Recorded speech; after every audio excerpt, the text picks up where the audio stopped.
dubbatama garummaa taatinaaf gootee gargaarsi bara ijoollummaa dhageessaan baduu tasuma. Hallelujah. Indagatamu dasuma dhageessaan baduu tasuma. Hallelujah. Hallelujah. Indagatamu tasuma dhageessaan baduu tasuma. Hallelujah. Yesuus indagatamu kanke. Amagisa kamdu baden isa kamira tarure jachana wakachisera samuko kesairire tutuke tunanu pisa halkanir rebako kesa. Wow.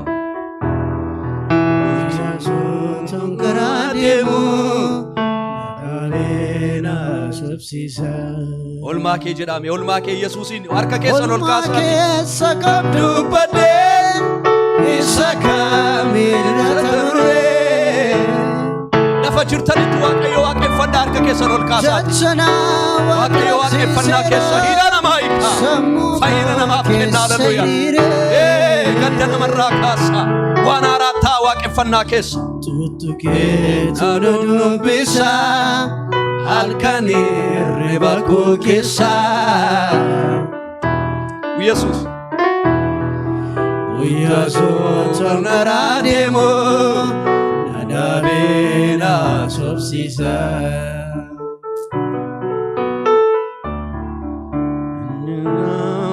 Zinandae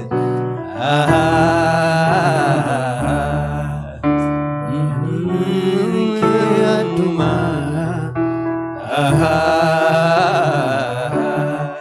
enyotani sifakesare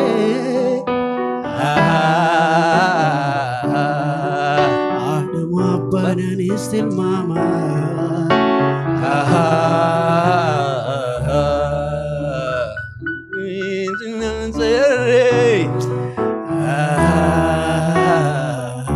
Yesuus jaalaltiin nankee adduma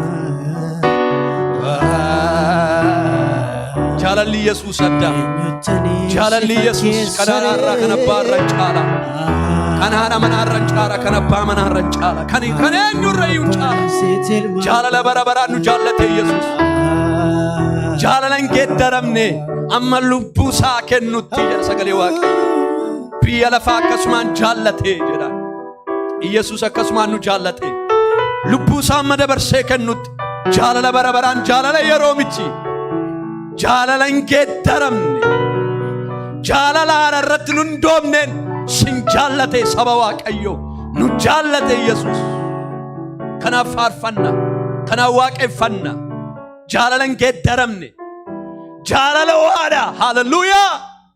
galanni isaaf haa ta'u ulfinni guddinni bara baraan isaaf haa ta'u. Kanaaf fuula isaatti utaalla kanaaf isa tajaajilla kanaaf fuula isaatti gadi jenne ati guddaadha ittiin jenna. Jaalala isaatu jaalala namaa miti hin geeddaramu kan namaa hin geeddarama iddoo tokko hin geeddarama yeroo si waa gochuuf dadhabdan hin geeddarama kan Yesuus garuu hin geeddaramu jaalala bara baraan nu jaallateera jedhamee caafamee jira. Kanaaf jaalalli Yesuus jaalala Yesuus si qabu kan hin geeddaramneedha. Cubbuu hojjetteeta yakka hojjetteeta sinniisu mallattoo jaalala bara baraan si mallatteesseera waan ta'eef. Hallelujah. Kun sagalee Waaqayyooti. Waaqayyoon an jaallatu kan jechaarti yoo jiraate Waaqayyo si jaallata. Ilma isaa Yesuus immoo siif kenneera cubbuu keef yakka keedhaaf. kanaaf waaqayyo jaalala bara baraan nu jaallatee jira nuun.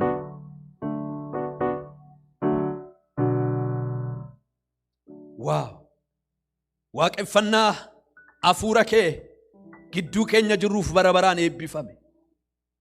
Gooftaa hafuurri kee lafa jiru birmadummaa jira. Lafa hafuurri kee jiru waaqeffannaa dhugaatu jira. Aarsaa dhugaa sii dhiyaatutu jira. Hafuurri kee ganama kana gidduu keenya jira. Kanaaf nuun si waaqeffannaa nutti tolee yaa Waaqayyo Gooftaa. Meeshaan nu kakkaasa miti. Hafuura keessa jiraata keessa keenya kakkaasa. Kanaaf si waaqeffannaa bara baraan eebbifame. Waaqeffamu siiftaa jajamu siiftaa. Oo Yesuus guddaadhaati jabaadhaati. Beekaa ogeessa danda'a. Elshaadaayi waaqa waan hundumaa olii bara baraan kan jiraatu. Alfaa Omeegaa taatee kan jirtu ati Waaqayyo keenya ganama kana si haa galatu. Jaarsoliin diddamii arfan fuula keetti gombifamanii qulqulluu Waaqayyo Gooftaa kan siin jedhan qulqullummaa kee kan bitaman ati qulqulluudha.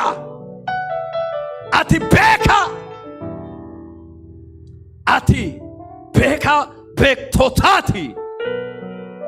Wanti siin qixxaatu biyya lafaarra hin jiru. Qofaa kee mootee jirta. Sodaachistee jirta.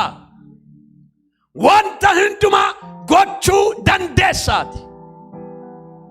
Ganama kana hafuurri kee ammayyuu waan addaan sagalee keetiin immoo gidduu keenya darbu. Akkuma waaqeffannaa keessaan nu eebbiste sagalee keetiin immoo nu eebbisi. Nutti dubbadhu nu jijjiiri. Lafa jirru keessaa nu baasi. Gara keetti nu haabutu sagaleen kee. Gooftaa sagaleen kee Waaqarraati dhufee ituu waan hojjetini gara kootti hin deebi'u jetteetta. Sagalee kee ergitee wanta jirru keessaa nu baastee gara dhugaa wangeelaatti gara dhugaa keetti akka nu bittuuf maqaa Yesuus Kiristoosiin sin kadhadha. Sabni yaa Waaqayyo ganama kana na dhaga'u. Haala jiru keessaa sagalee keetiin haa ba'u. Safara jiru keessaa waan itti liqimsamee jiru keessaa humna sagalee kee ganama kana dubbatamuun maqaa Yesuusiin haa ba'u. Hidhaan seexanarraa irraa cabu. Hidhaan nuqqubaa humna sagalee keetiin irraa cabu. Hafuura Waaqayyo siilaanneerraa yeroo keenya nu tajaajili ammayyuu. Nu tajaajili siin tajaajilamuu barbaannaa nuun. Fooniif dhiigi waan namatti dubbatu hin qabu. Hafuura Waaqayyo nu tajaajili iddoo isaas yeroo isaas sa'aatii isaas siilaanneerraa si dhaga'ummoo barbaanna. Maqaa isa du'ee du'aa kee isa mirgabbaa jiru isa ulfinaan deebi'ee dhufu maqaa Yesuusiin kadhannaa keenya nu dhaga'i. Ameen. Hallelujah. Galanni Gooftaaf haa ta'u. Waaqayyo guddaadha. Saba Waaqayyo hin waaqeffama. Gooftaan maqaasaa kan eebbifame haa ta'u. Boleessa keenya Henookee Gooftaan isa haa eebbisu. Si'a sadii lafa jirtanitti inni sin hin argu. Waaqayyo garuu sin arga. Si haa eebbisu ittiin jedha garaa keessa. Si haa eebbisu. Si haa eebbisu. Si haa eebbisu. Waaqayyo si haa guddisu. Waaqayyo kana caalaa ayyaana isaa siif haa baay'isu. Kana caalaa dibata addaan si haa dibu. Obboloota yeroo hundumaa sanbata dhufanii darabeedhaan as dhaabbatanii akka nun Waaqayyoon waaqeffannuun faarfannaa mimmiidhagaan nurra boon Waaqayyo isaan eebbisu. Jireenyi isaanii eebbisu. Tajaajiltoota waldaa keenya Waaqayyo haa eebbisu. Viidiyoo iraabuudhaan meeshaa sirreessuudhaan kiiboordii taphachuudhaan yoobeenfaa barkiifaa milkeessaafaa Waaqayyo isaan eebbisu. Yeroo hundumaa argamanii amanamummaadhaan fuula Waaqayyootti gatiin keessan Waaqayyo bira jira jechuudha. Namni hojii Waaqayyo hojjetu gatiin isaa Waaqayyo biraatii argata. Saba Waaqayyo gatii isaa ilaaluun gaariidha. Maaliif namni kan facaasee hammata gaafa Yesuus dhufu. Namni kan facaasee hammata. Kanaafuu gatii qaba jechuudha. Mana Waaqayyo keessaa tajaajiluun, mana qulqulleessuun gatii qaba. Marga'amuun gatii qaba. Faarfannaan gatii qaba. Kadhachuun gatii qaba. Mana Waaqayyo keessatti wanti hojjetamu hundumtuu gatii qaba. Wangeela lallabuun gatii qaba. Maaliif gaafa Gooftaan Yesuus Kiristoos dhufu wanta baankii keessa arrakaanne fudhanna gaafa sana. Boloota koo waan tokko jira. Namni Yesuus Kiristoositti amanee fayye gooftaa wajjin yoo jiraate hundumtuu jireenya bara baraa hin qabaata. Garuu gonfoo tokko hin argatu namni. Namni gonfoo kan hin argatu akiliil isa jedhamu sana jechuudha. Kan hin argatu hojii hojjetuudhaan argata. Hojii hojjetuudhaan argata. Sagalee Waaqayyoo keessatti tokkotti tokko kennee, tokkotti sadii kennee, tokkotti shan kennee. Inni tokko dhaqee dhosse. Isatti kenname ittiin hojjedhu ittiin jedhame sana fuudhee dhaqee dhossee balleesse hin gate. Inni sadii immoo sadiitti laatame fuudhee ittiin hojjeteetu investii godheetu deebiseetu dhaala isaa kaayeetu mooticha isatti laate sana eeggate. Inni shanitti kennames akkasuma shan sanatti laatameen hojjeteetu investii godheetu kaayee eege ija buufee jechuudha. Gaafa mootichi dhufu mootichi waan isinitti kenne kun akkam gootan jedhee gaafate. Isinitti immoo Waaqayyo gooftaan maccaa namni biyya lafarra ituu kennaan kenniniif uume tokko hin jiru. Kennaa adda addaa qabna malee namni hundumtuu biyya lafarratti Waaqayyo kennaa keessa kaa'ee uume jechuudha. Dhala namaa kennaa malee Waaqayyo hin uumne. Dhala namaatti Waaqayyo gooftaan maccaa kennaa malee kan hin uume tokkollee hin jiru jechuudha. Namni hundumtuu kennaa Waaqayyo isaaf kenne qaba. Inni kaan lallabaa, inni kaan faarfataa, inni kaan irraaja, inni kaan mana Waaqayyoo keessa hin geggeessa, inni kaan koree kadhannaa keessa. Namni hundumtuu kennaa qaba jechuudha. Kennaa Waaqayyo namaaf kenne immoo guddifachuun kan abbaati.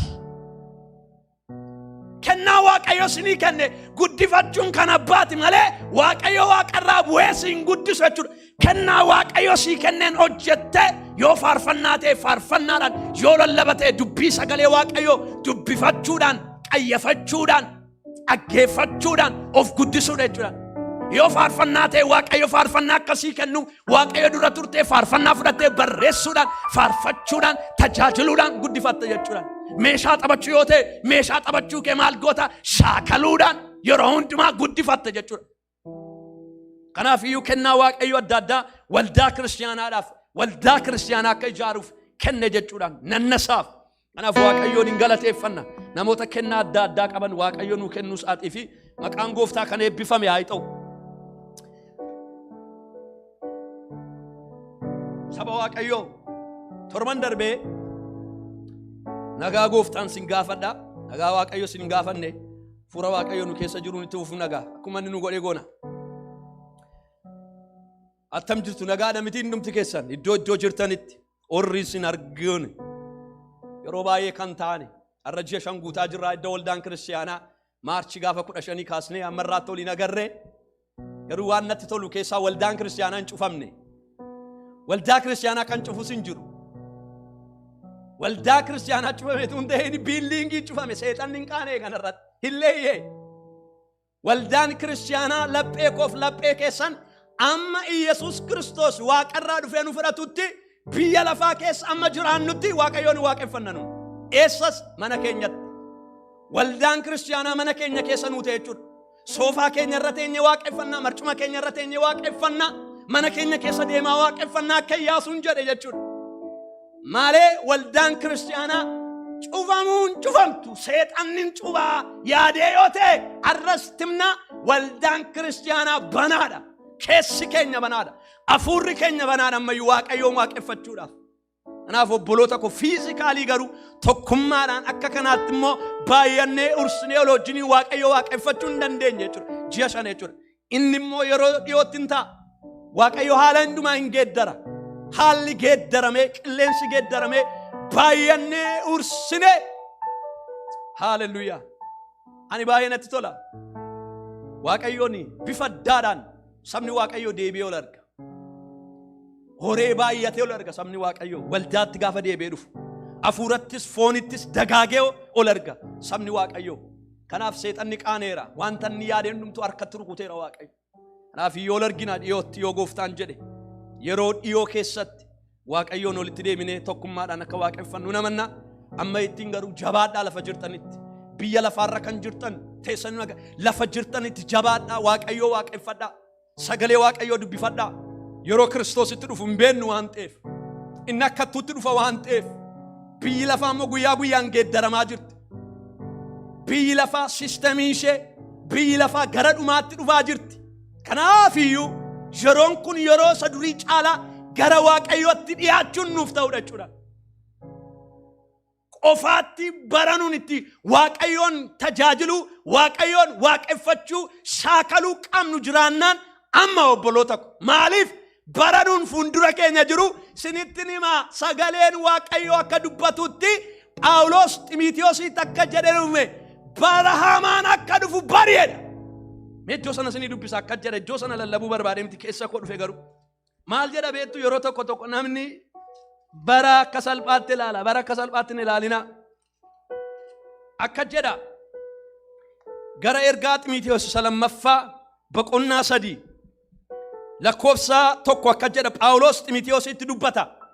Namni yeroo baay'ee bara keessa jiru hin beeku.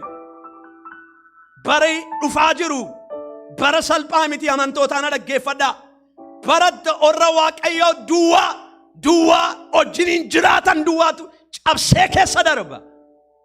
Malee wanta baay'eetu mana waaqayyoo keessaa sagalee waaqayyoo irraa nama buta. Kanaaf Phaawulos Xiimotewosiin akka jedha itti dubbata. Ilaalagaa bara meeqa dura itti dubbate kan akka jedhe guyyaa gara dhumaatti yeroo maali? Yeroon gaarii, yeroon namatti tolu, yeroon namatti miidhagu hin dhufaa ittiin jedhee dubbate. No.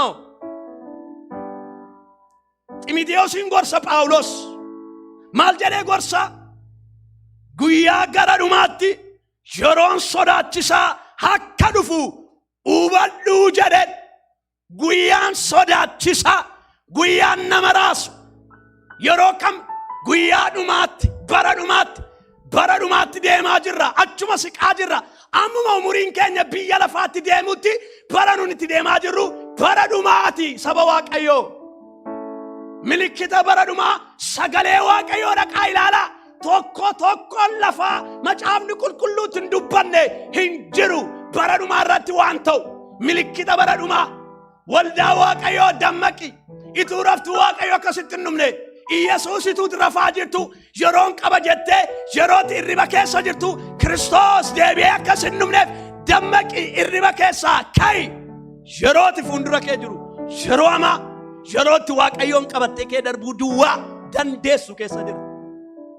Kanaaf yaa saba waaqayyoo guyyaa gara dhumaatti yeroon gaarii hin jiru.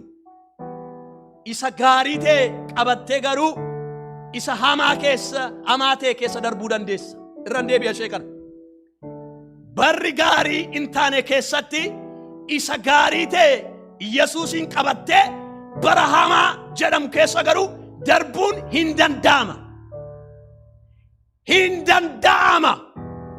Bara nama liqimsu, bara nama balleessu keessa isa hin banne, isa jiraataa ta'e, isa guddaa ta'e Kiristoosin qabattee garuu keessa cabsitee darbuun dandeessa. Kanaaf Yesuusitti siquun baay'ee barbaachisaadha bara kana.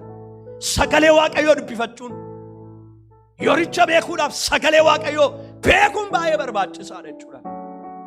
Kanaaf sagalee waaqayyoo maal akka jedhu dubbifadhaa saba waaqayyoo.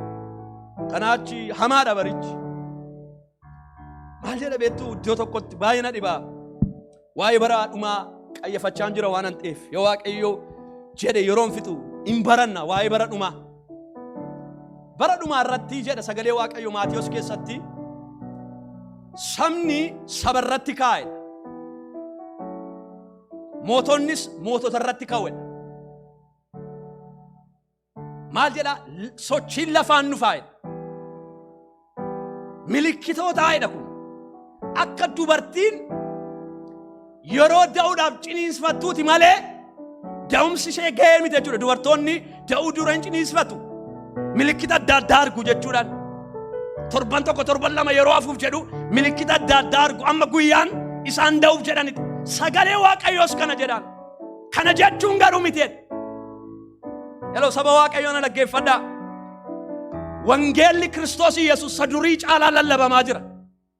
dura teknoloojiin hin jiru biyya lafaarra iddoo tokko dhaabannee waa sabatti lallabuudhaaf horii qabaachuu qabdu, humna qabaachuu qabdu, televiziyoonii qabaachuu qabdu, saatilaayitii qabaachuu qabdu. Amma miti kun Waaqayyo karaa salphaadhaan wangeelli Kiristoos biyya lafaarratti akka lallabamuudhaaf Feesbuukii banee, yuutuubii banee wangeelli lallabamaa jira.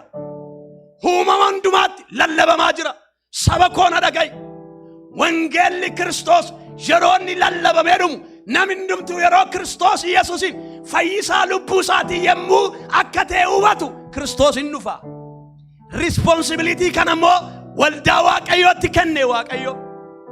Ambaasaadara isaa waldaa kiristaanaa isinitti anatti kenne Waaqayyo hin rafini hojii qabdaati.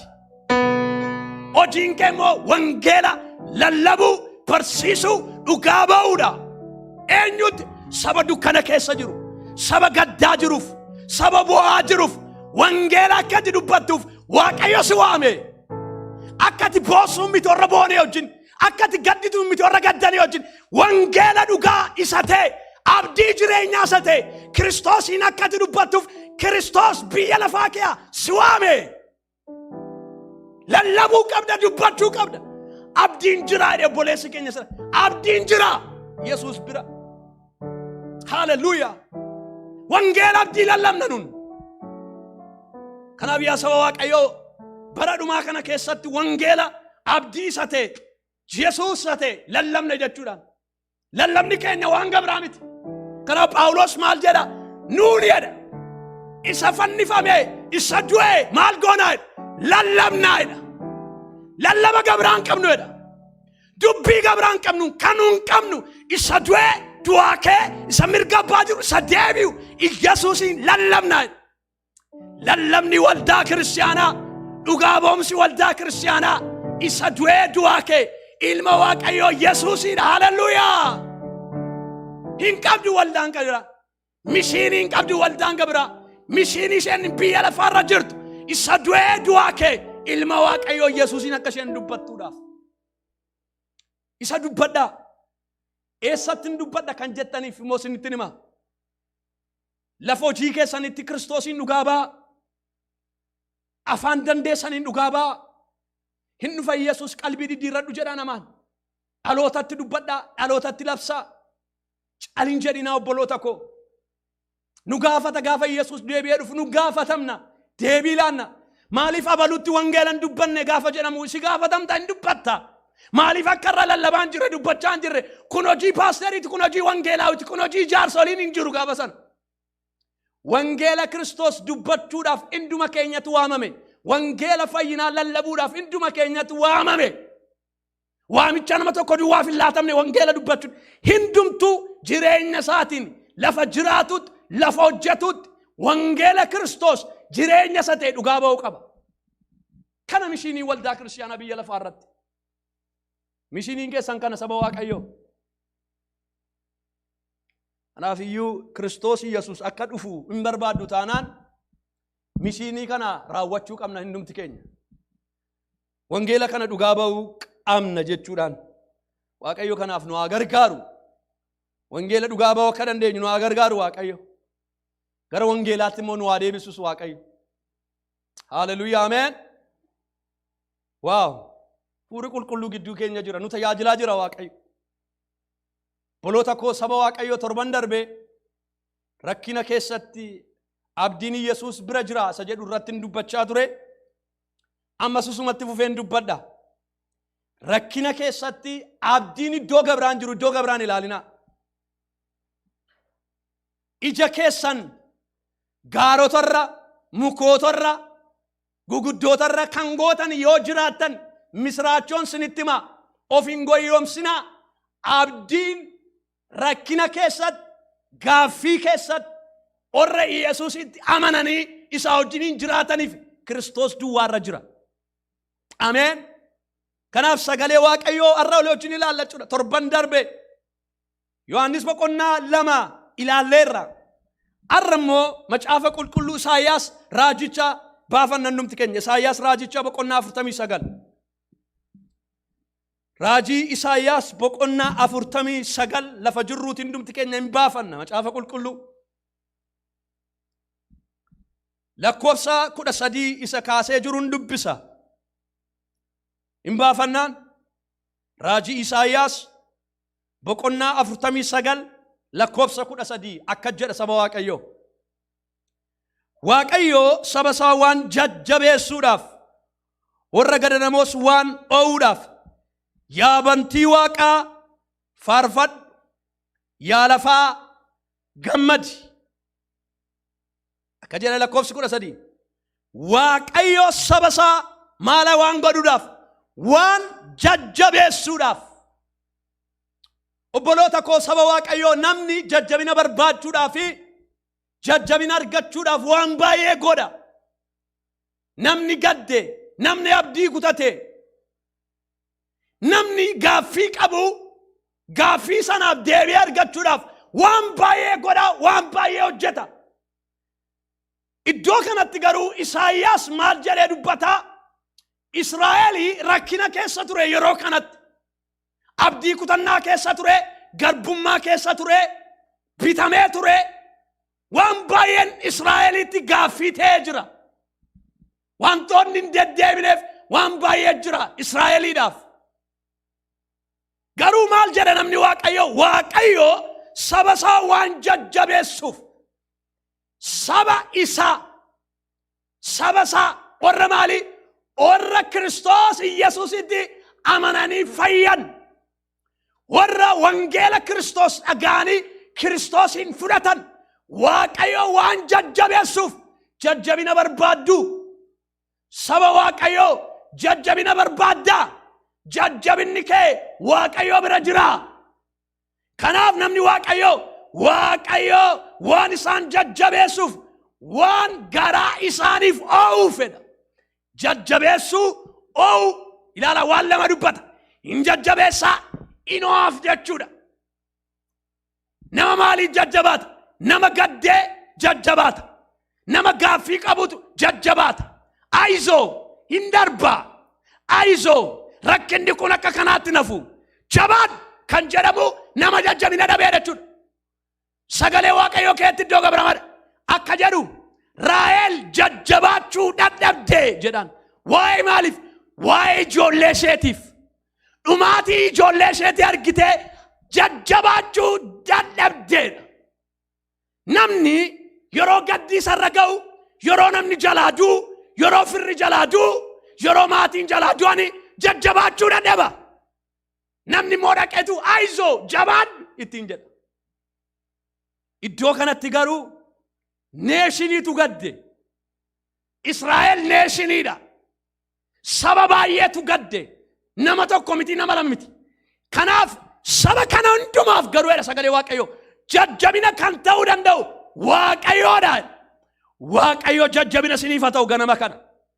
Warra gadda kee jirtaniif akka maatiitti, akka dhuunfaatti, akka biyyaatti ganama kana Waaqayyo jajjabina nuuf haa ta'u. Waaqayyo saba isaaf maal ta'a hin jajjabeessaa. Warra gadanamoos waan oowuuf yaa bantii Waaqaa faarfadhu. Ilaala jajjabina sii ta'a Waaqayyo isin gargaara. Maal ta'a? Faarfadhaa. Namni jajjabaanne akkamitti faarfachuu danda'a? Namni gaaffii qabu akkamitti faarfachuu danda'a? Namni gadda qabu akkamitti faarfachuu danda'a? Sagalee Waaqayyoo garuu maal? Waaqayyo jajjabina sii ta'a. Maal ta'a? Ati faarfadhu jedha. Ati gammadi jedha. Gammachuun koof gammachuun keessan Kiristoos taanaan gadda keessattis gadda alattis Waaqayyoon faarfachuu hin dandeenya jechuudhaan. Kanaaf iyyuu maal jedha? Yaa lafaa gammadi, yaa tulluu maal ta'e? Ililchi. Maaliif? Waaqayyo jajjabina sii ta'a. Maaliif? Waaqayyo siif oo'aata. Jedheetu Waaqayyo gooftaan itti dubbata jechuudha. Eenyutti? Israa'elitti dubbata. Sabatti dubbata. Neeshiniitti dubbata Waaqayyo. Har'aanaaf sinitti immoo dubbachaa jira sagalee Waaqayyo. Israa'el garuu jedhaan ilaala sagalee Waaqayyo lakkoofsa 14. Xiyoon garuu Xiyoon jechuun Israa'el jechuudha waan gabraan qabu. xiyoon garuu maal jetteedha sagalee waaqayyo xiyoon garuu waaqayyo maal teera nu gateera inde akkamitti jajjabaadhaan nun jedha akkamitti faarfadhaan nun jedha akkamitti ililchaan nun jedha akkamitti gammadaan nun jedha waaqayyo nu gateera jettee xiyoon garuu waaqayyo ani sin ganne sin jajjabeessa sin gargaareedha isheen garuu no ati tu nu wajjin jiraatte ituutu nu gargaartate rakkinni kun numtu maaliif dhufe jetteetu waaqayyo irratti gungumuu jalqabde xiyoon garuu waaqayyo maal nu godheera nu gateera gatamuu beektu nu gateera waaqayyo maali ana gatteem jedhama yeroo haasofnu amma nama nagatte na dhiiste na irraanfatte na bira dabarte bifanatti geeddaratteem jedhama jechuudha xiyoon maal jetti waaqayyo nu gateera nu dhiiseera bakka waaqayyo waa'ee keenyaaf waa'ee Israa'eliidhaaf waaqayyo ituu nu rakkannu ituu nu hunduunu ituu nu garbummaa keessa jirru waaqayyo nu gateera jetti gaaffii keenya nama baay'eeti har'a rakkinaa nuun keessa jirru dhaabbatee namni waaqayyo maal ta'e amma yoomitti jedha namni amma yoomitti kun hundumtuu ta'a narratti mana koo irratti saba koo irratti biyya koo keetti amma yoomitti kun ta'a jetteetu dubbata namni bara seenaas waaqayyo nu gateera gatamuu tokko gooftaan koo maal ta'eera nu irraanfateera laala waaqayyo nu gateettetti amma moo dhufte gooftaa jennee kan nun isa mannee isaa wajjin deemaa jiru inni moo nu irraanfateera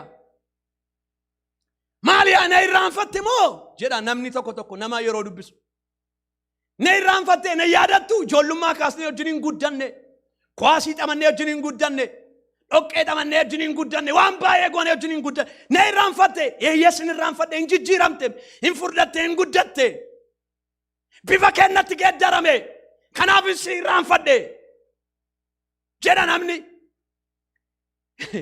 xiyoonis waaqayyoon akkana jette ati nu irraanfatteetta ati waaqayyo sagaleessaa saneen gaddaa isa abboonni keenya nutti himan isa Yaaqoob nutti hime isa Abrahaam nutti hime Yisihaaq nutti hime miti ati yaa waaqayyo nu irraanfatteetta abboonni keenya waan baay'ee nutti himani Museen faa waan baay'ee nutti himani waan baay'ee nu caafani waggaa 430 yeroo nun garbummaa keessa turre as a nation sin nu gargaare hamma garuu nu irraanfatteetta dudda kee nutti galagalchee nu dhiisteetta ati yaa waaqayyo ati waaqa kaleessaa miti jechaa jirte jechuudha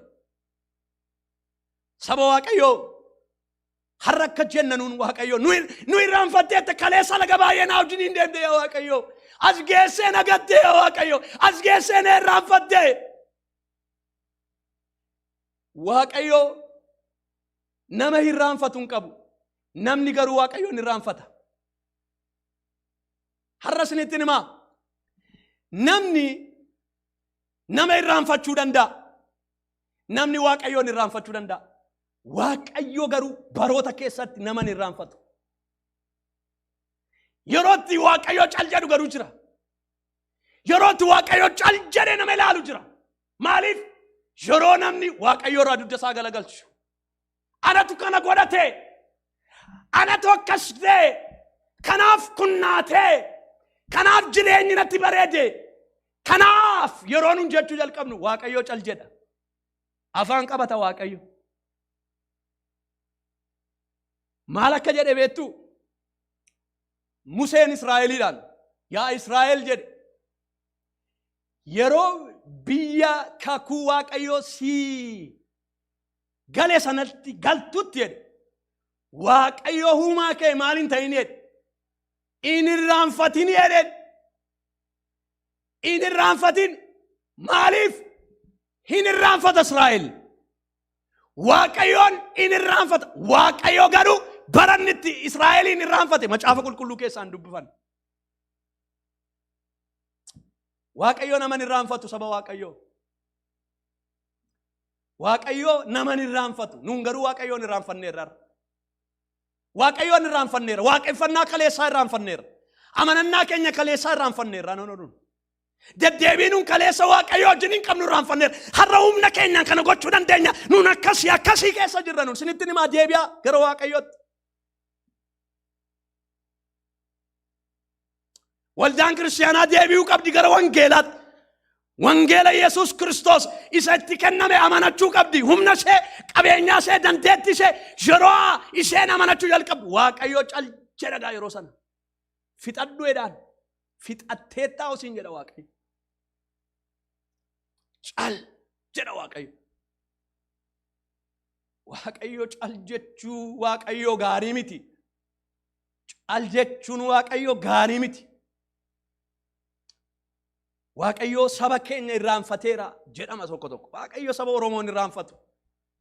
Ofiin gooyyomsinaa jecha kanan jedhinaa. Afuura sinfinnaati kun. Waaqayyo saba Oromoo huumeera in irraanfatu. Saba waaqayyo isinitti himaara. Kan akka saba Oromoo waaqayyo jaallatu biyya lafaarran jiru jedheen dubbadhan. Ituu waaqayyo nun jaallatu ta'e, ituu waaqayyo gooftaan yaada nun qabu ta'e, wangeelli Kiristoos Yesuus wangeelli dhugaa sabanni jalqaba biyya Itoophiyaa keessa bira ga'e saba eenyu akka ta'e beektu kan saba Oromooti. Abbaan gammachiis Eertiraa keessatti bitamee garbummaadhaan yeroo risiiwdiin naqanii wangeela gooftaa keenya Yesuus Kiristoos itti himan wangeelli dhugaa isaaf gale kan saba koo saba Oromoo jedhamu jira saba kana bira geessisuun qabaa'edha. Achumatti dhiisuu danda'a ture. Achumatti amanee inni manni isaa fayyu. No! Waaqayyo baroota keessatti saba Oromoodhaaf yaada gaarii qaba malee yaada hamaa hin qabu. Baratti waaqayyo saba keenya irraanfatee hin jiru. Utuu waaqayyo saba keenya irraanfateera ta'e barannee amma geenyaa nuun. Ani engadda waan tokkoon dhaggeeffadhe nama sana interview godheen waaqayyo jennaan interview sana irratti waan baay'ee isaan dubbanne yeroo lallaba kana dhaggeeffadhu interview tokko baay'ee natti toleen dhaggeeffadhe. Nama kana garuu abbaa keenya kana gaafachuu maqamna sirriitti seenaa kana. Seenaan kun maa inni seenaa kana wajjin hin dhaadhu. Namicha Jeerman tokkotu si'a tokko mul'ata argeedhan. Namichi kuni mul'ata arge waaqayyo mul'atatti mul'ise. Mul'ata inni argee girgiddaa isaa kee taa'ee Oromoo kan jedhu arge. Afaan haaraatti fakkaatee Oromoo hin beeku. Maali kun jedheetu namichi dhiise. Ammas namichi kun deebi'ee guyyaa gabraa waaqayyo gooftaan itti mul'ise. Ammas girgiddaa isaa irratti Oromoo kan jedhutti dubbate.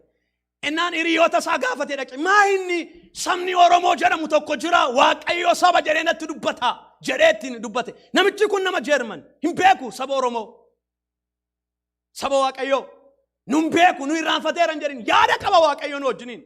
Nun garuu waaqayyo wajjiniin jirra. Nun garuu waaqayyo wajjiniin deemaa jirra. Nun waaqayyoon amanannee jiraachaa jirra. Moo waaqayyo irraa gorreerra nun. Waldaan kiristaanaa wangeela Kiristoos dubbachaa jirti isa kaleessa gargaari isa kaleessa moo'icha ta'eefti waaqayyootti dudda garagalchiteerta mooti yaa obboleetti yaa obboleessa dubbiin kana malee waaqayyo nun irraanfanne nama nun beeknetti waa'ee keenya mul'atatti agarsiisa waaqayyo kaayyoo akkanuuf qabutti himna waaqayyo.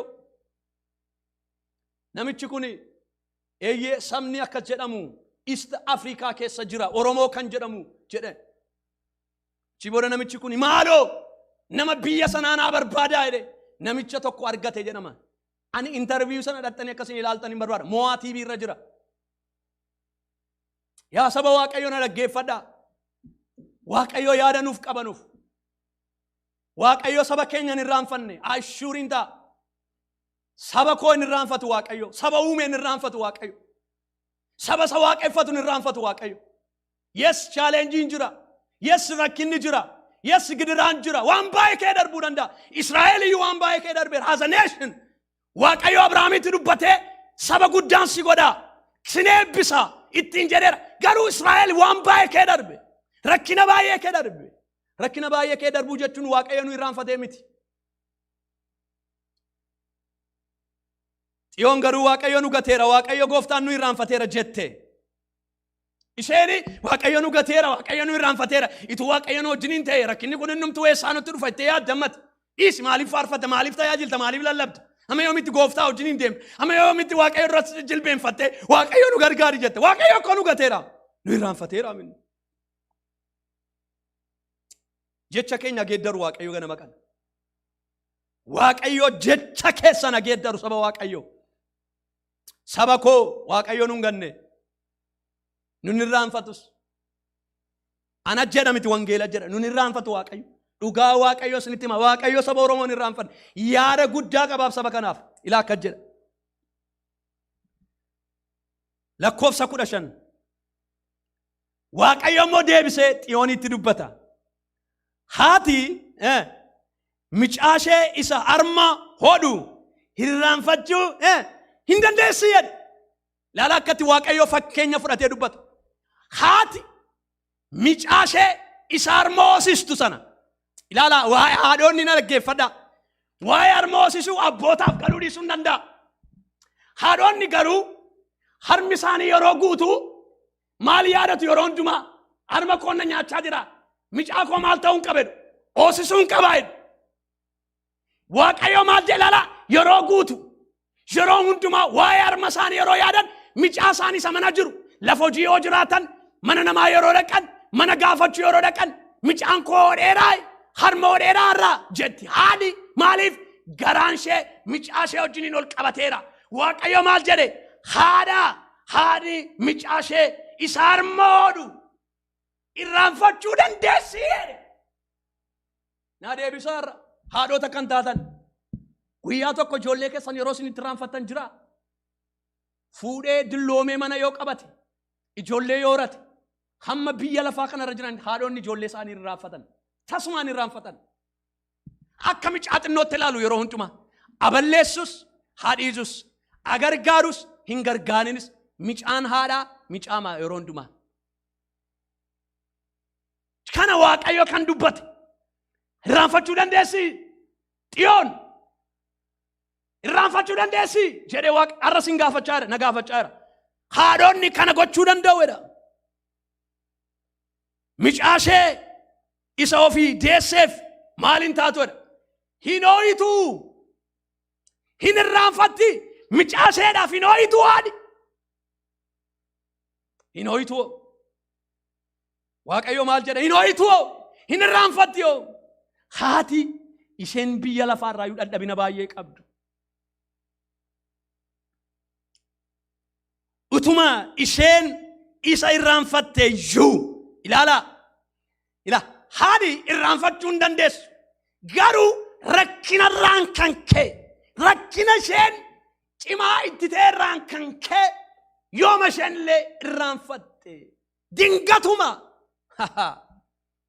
Macaafa qulqulluu keessaati haadhota lama jira. Tokko micaashee irra ciistee kan ajjeeste jira. Tokko immoo micaashee ituu irra hin ciisin kan hooshatte jira.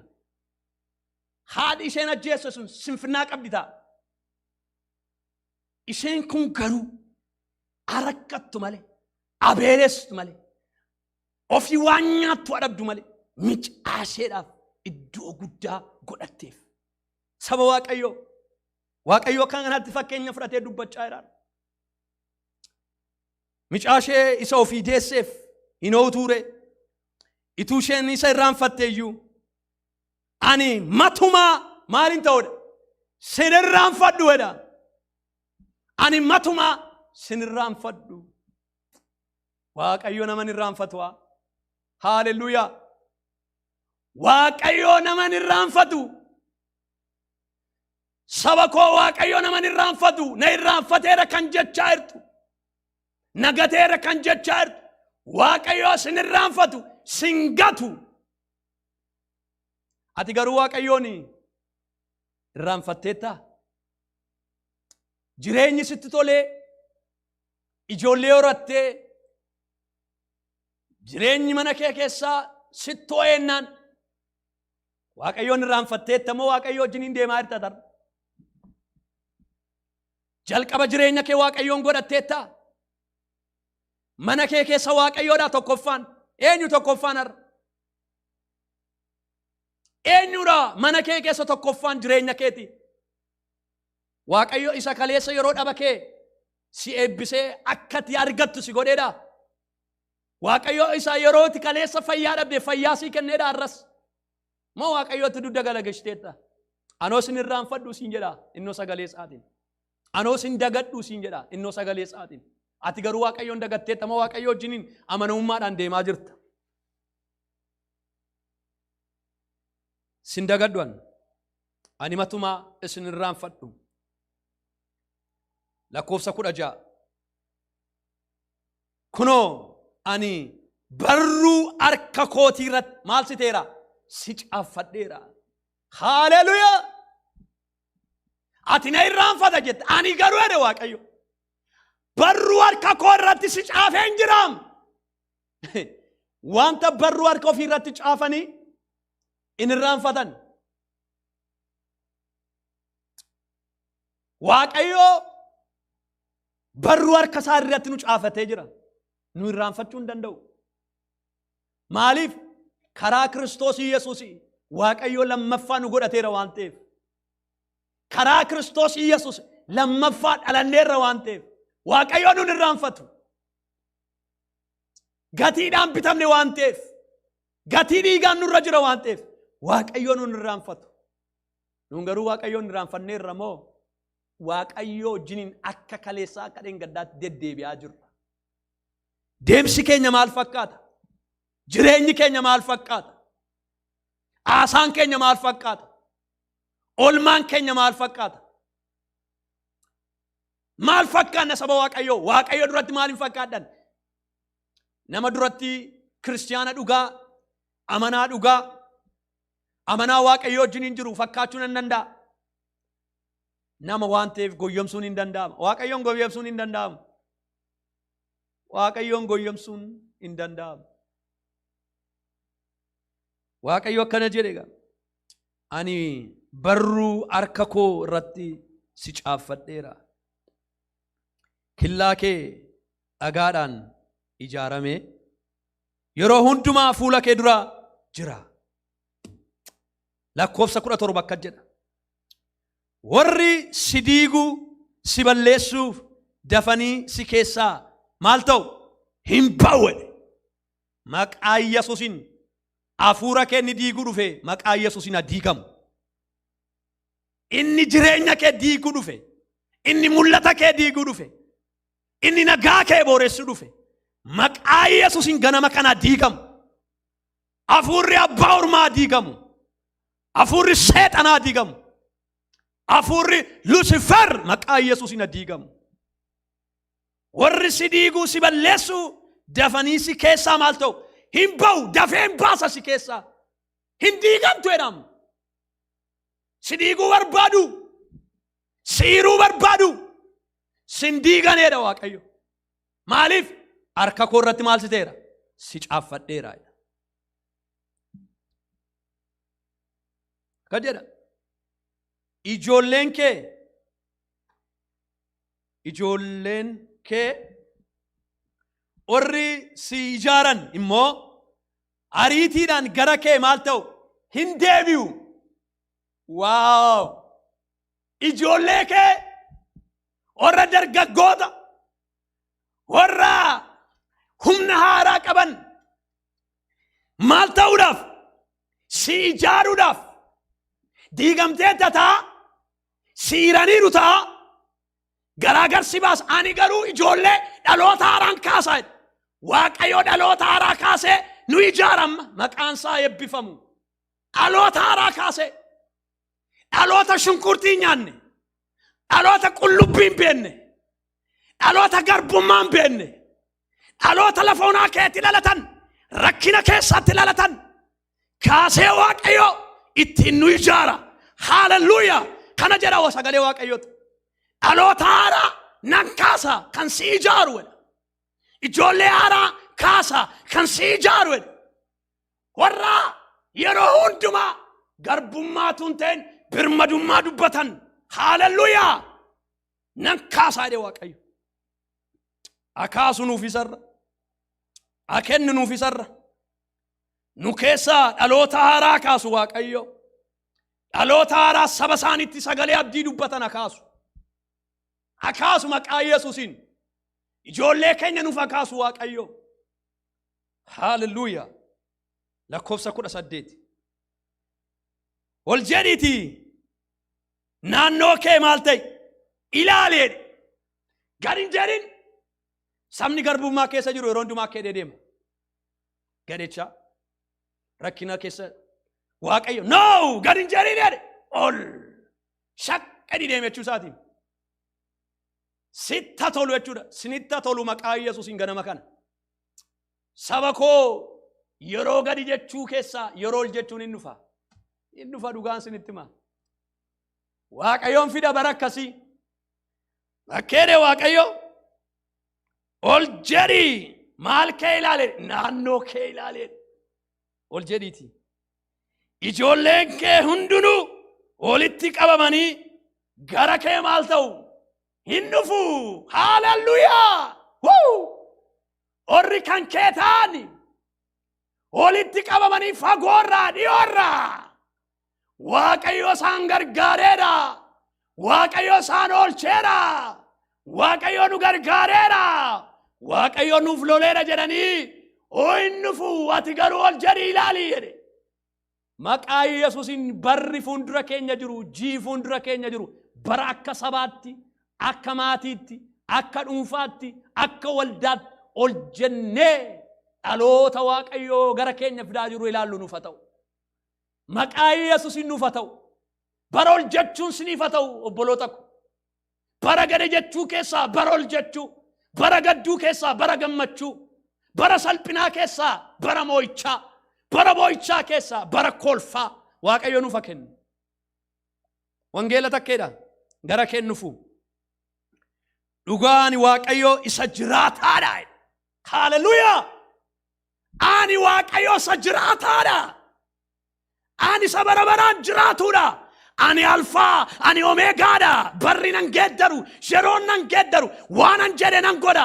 Kanaaf jedhe Waaqayyo Israa'eliin ijoollee kee warra gara kee dhufaa jiran dhalootan kaase, dhaloota haaraa warra si ijaaran, warra walitti si qaban, warra si gargaaran, warra humna si ta'an, warra bareedina si ta'ani.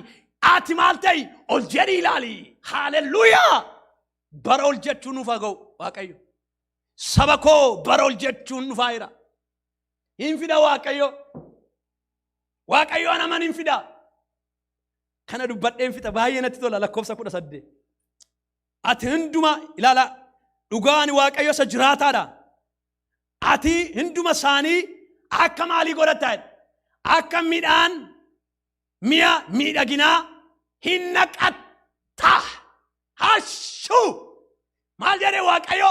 Ati eenyu ijoollee kee akka jedhe mi'a miidhaginaa akka warqee akka bareedinaa maal goota hin naqatta. Hallelujah. Kana kan godhu eenyuudhaan? Waaqayyoodha. Waaqayyooni galateeffadha. Keelaa baagayya. Kana godha Waaqayyo galateeffadha. Akka miidhaginaa ijoollee kee hin godhatta. Kan kana godhu Waaqayyoodha. Humna kee hin ta'a miti kun. Dandeettii kee hin ta'a miti. Waaqayyo sii lola saba Waaqayyo na dhaggeeffadhu. Hin lola Waaqayyo waa'ee keenyaaf. Hin dubbata Waaqayyo waa'ee keenyaaf.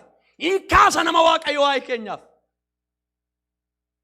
Akka jedhu akka misirroonis ijoollee keetii akka misirroos ijoollee keetiin maal taa'edha? Hin miidhadha. Akka misirroo beektu misirroon yeroo heerumuuf jettu abbaa manaa kootu dhufa jetteetu wanta dibattee hin beekne meekaappii meegaabeedhan isa dibattee hin beekne dibatti. Maaliif? Gurbaa makaleessa ishee argeetu ishee argaa. Garuu maal ta'uudhaaf? Adda ta'uudhaaf. Micaa makaleessa wajjiniin gabaa dhaqanii kaleessa wajjiniin sagantaa baasaa oolantu guyyaa marraa namarraa taateetti mul'atti. Bareeddeetti mul'atti. Miidhagdeetti mul'atti. Hallelujah. Waaqayyo kana godhaa. Saba koo nu bareechisa Waaqayyo. Seenaan keenya hin bareeda. Seenaa keenya bareecha Waaqayyo. Dhaloota haaraa kaasee bareecha. Wangeela jedha. Amanaa wangeela kun. Ergaa namaan sinitti maayira miti. Ergaa dubbii sagalee waaqayyoon sinitti maayira. Sagaleen geeddaramne sinitti maayira. Sagalee dhugaan sinitti maayira. Amanaa sagalee waaqayyoo. Izraa boqonnaa 10 irratti akka jedhe Izraan kana dubbadheen fixa. Izraan akkana jedhe Israa'eliif ammayyuu maaltu jira? Abdiin jira. Saba koo har'a nuuf abdiin jira. Biyya keenyaaf abdiin jira. Waldaa kiristaanaaf abdiin jira. Abdiin maali? Abdii gaaf tokko tol arginee waaqayyoo waaqeffachuu. Abdii maali? Abdiin guddachuu, abdiin ballachuu, abdiin oruu. Haalelujaa. Abdiin birmadummaa ba'u jira. Yerootti waaqayyoo wajjin deemtu. Yerootti waaqayyoon dhaggeeffattu. Yerootti waaqayyoon kadhattu. Yerootti waaqayyoon of dura buustu. Saba koo horiin dhaggeeffachaa jirtan onlaayinii kan. Waaqayyo saba keenya hin irraanfanne, hin irraanfate jettanii haasa'inaa. Saba kanaaf yaada gaarii qaba waaqayyo. Yaadan siniif qabu. Ana duwwaatu beekaa. Ermiyaas keessatti. Waaqayyo akka biyyaatti, akka maatiitti, akka dhuunfaatti yaadan nuuf qabu yaada gaarii. Yaada gaarii nuuf qaba. Yaada qajeelaa nuuf qaba. Yaada ulfinaa nuuf qaba. Kanaaf diimuu sagalee waaqayyo. Kanaaf iyyuu rakkina keessa jiraachuu dandeessu har'a. Garuu waan sinitti himaa. Rakkina keessa maaltu jira? Abdiin jira. Ameen. Rakkina keessa abdiin jira. Nama simbira jiru jira taanaan abbaa manaa ta'u maatii ta'u adaraa keessan nama ormaa kan hin taane hin amantu taanaan harkaan qabaati. Abdiin jira hin sodaatin ittiin jedha maaloo. Abdiin jira. Mana keenyaaf abdiin jira. Ijoollee keenyaaf abdiin jira. Biyya keenyaaf abdiin jira. In sodaatin waaqayyo dubbatee in sobu nama miti hin jedhaani. Ittima waaqayyo biyya koof biyya keessaniif saba koof saba keessaniif arras maaltu jira? Abdiin jira. Waaqayyoon kadhannaa milla keenyaan dhaabbanne gooftaan sin haa eebbisu. Dhaabadhaa waaqayyoon kadhannaa lafa jirrutti. Abdiin jira. Abdiin jira. Haleluuyaa. Abdiin jira waaqayyo bira arras. Sodaa keessa kan jirtan abdiin jira. Dhiphina kee kan jirtan abdiin jira. Rakkoo keessa kan jiran abdiin jira. Abdii kutannaa kee kan jirtan abdiin jira. In sodaatina. In sodaatina saba waaqayyo. Abbabba ganama kana sagalee keef galanni siif haa ta'u. Sagalee kee rakkina keessatti an abdiidhaan hin jette. Rakkina keessatti